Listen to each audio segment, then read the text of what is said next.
What's going on, everyone? My name is Animasu, and with the official release of Blue Lock Chapter 301 dropping this morning, you already know I'm here to cover it for you all. The new Egoist League has officially come to a close, and this chapter gives us some really interesting moments and character interactions that I can't wait to break down with you all. If you enjoy the content or just want to stay updated with everything Blue Lock related, make sure to hit that subscribe button, leave a like on the video, and drop your thoughts in the comments below. Also, if you want to chat directly with me or other fans of the series, check out the community Discord linked in the description. With all that now out of the way, let's dive straight into today's video, and as always, thank you so much for tuning in.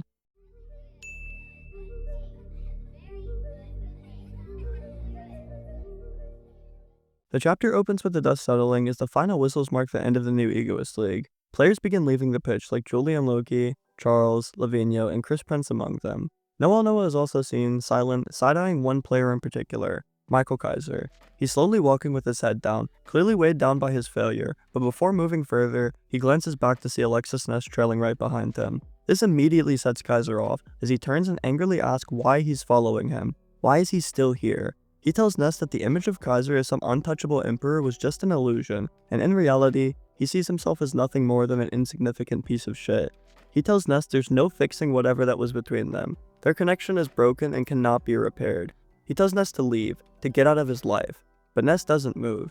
He listens, takes it all in, and simply says no. He's staying. Even with Kaiser being bitter and cold, Ness still chooses to stay by his side, not because he's delusional, but because he still sees someone worth following, even if Kaiser no longer sees that in himself. Kaiser doesn't take Ness's words well. He snaps again, asking if Ness has completely lost his mind. He reminds him that he abandoned him to chase victory, and still failed. Not only did he lose, but he got humiliated by Isagi in front of the entire world. Kaiser calls himself trash again and again, and yells in Ness's face to stop buzzing around someone like him. But Ness doesn't move.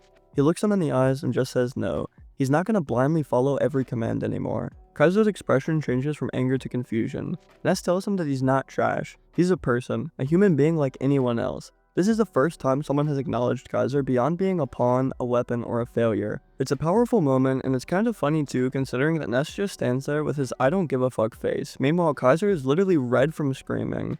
This time when we cut to his face though, he looks about as desperate as Eren Yeager, talking about some, no, I don't want that. Ness finding another man? I want him to think about me and only the German Emperor for the rest of his life. Those who watched Attack on Titan know. Anyways, as he spirals, Ness starts to tear up, but not because he's weak. His ego lights up again, and he decides that no matter how broken Kaiser is, he's going to stay. He's going to be the one to pull him back. It's a tricky moment because on one hand, Ness is showing compassion, but at the same time, it's hard to ignore how much pain Kaiser has caused him in the past. This whole dynamic is something I'll talk more about in a future video, because there's a lot to unpack here with the whole abused helps abuser dynamic. After that emotional scene, the story cuts to the updated auction results for the non-Blue Lock players. Starting from the bottom, Agi lands 80 million from Manshrine, Charles gets 110 million from PXG, Alexis Ness remains at Bausch Munich with 130 million, Don Lorenzo rises even higher with 280 million from Ubers, and sitting all the way at the very top is Kaiser with a massive 400 million bid from Real. Let me know in the comments which result shocked you the most. Personally, I was hoping Augie would get more recognition, but I guess he was focused primarily on helping and assisting. As everyone stares up at the updated rankings, the announcer comes in and tells the top 23 to return to their wings and rest. Tomorrow at 9 AM, they're expected to board their shuttle bus in the designated suits, and the final panel shows their bus pulling away to mark the beginning of a new phase. We then pick back up on the shuttle bus ride outside of Blue Lock, where the top 23 players are fully suited up. Literally. Everyone's rocking formal wear now, and while we don't get confirmation on the colors, it's probably the same blue and black as Ego's U20 suit. I really hope we get an official art spread of them soon, because I need to see that. Bachara mentions it's his first time wearing a proper suit, and apparently Nanase too, because Hiyori's helping him fix his tie like a big brother. Atoya then suggests a card game, which Dantetsu immediately jumps on because he's bored out of his mind. Bado of course is pissed that he can't just brood and stare out the windows, considering that they're blacked out. Karasu asks where they're even going, and Sendao starts ranting about how maybe it's a press conference or TV appearance, which gets Aryu and Nico kind of hyped but also nervous.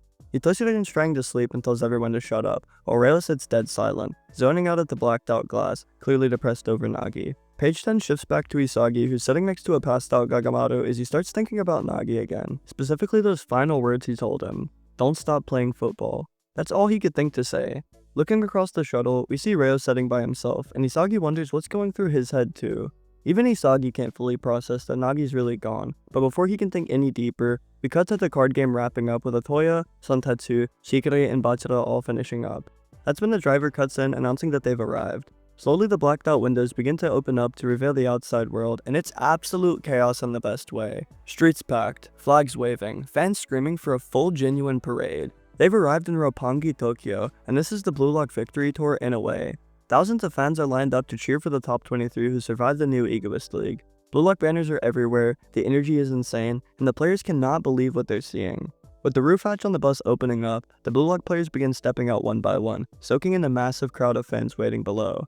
Latoya, of course, immediately starts flirting with two girls who call out to him, straight up inviting them onto the bus, but Katasu quickly kills the vibe and shuts him down. Yohiri and Yukimiya meanwhile look out at the scene with wholesome blushing smiles. For the first time it hits them, just how far Blue Lock TV has reached. This isn't just temporary hype, but rather a genuine movement. Page 15 then cuts around to everyone's brief reactions as Isagi soaks it all in. Bachira yells out to a crowd full of energy, Shigure is trying to get Kunigami to wave and be less edgy, Rain and Shido could care less, and Sendao's too busy plugging his Instagram to all the women.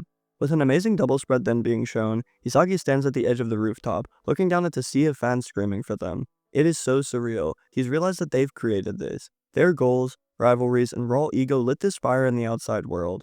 Fans are wearing number 10 and 11 jerseys, towels with his name and Itoshivins are being waved in the air, and it's all because of them. As Isagi rips the railing even tighter, he begins to feel a bit overwhelmed, thinking how this is what the world of football truly is. Not just a game, but also entertainment, influence, and power. The cheers of the crowd get louder, and he mutters to himself how insane it feels. That feeling is also matched on the opposite end though, as Isagi's background shifts to black and he turns fully pale. One goal like his finishing shot versus PXG made him a hero, but one misstep like Nagi Seishiro's and it's all over. You vanish. He shudders as he makes the realization with the crowd screaming his name. Containing the negative emotions, Isagi then clenches his fist and pumps it out towards the fans. He won't get comfortable. He refuses to be satisfied. If staying at the top takes fighting every moment of his life, then that's exactly what he will do. He vows to surpass even this wave of praise, to go higher than any ambition in that crowd. Page 22 closes the chapter with a brutal parallel though. In a quiet room, a cactus is placed on a table. Bags hit the floor and we see Nagi Seishiro, dead in the eyes. He softly says, "I'm home," but it doesn't seem like he's even present. And with that, the chapter ends. 50 days remain into the U20 World Cup. Luckily, we will continue next week without break, as the chapter 302 leaks will release around May 12th with the title of Enough. I think that maybe this could refer to Reo Mikage or Nagi Seishiro, as both of them probably feel helpless and trapped in their current states. Nagi still has a spark of passion left within him, but where can he even go to continue playing? Will he accept his NEL bid? And with Reo Mikage being on the U20 Japan national team roster, will he be able to lock in his mind even while missing Nagi? There's a lot of questions I have, and although I want them answered, I'd prefer it to shift to the episode Nagi side manga rather than being in the main manga. I myself have had enough of Reo and Nagi's drama for now, but let me know what you guys think down below. With that wrapping up today's chapter though, I just want to thank you all so much for watching.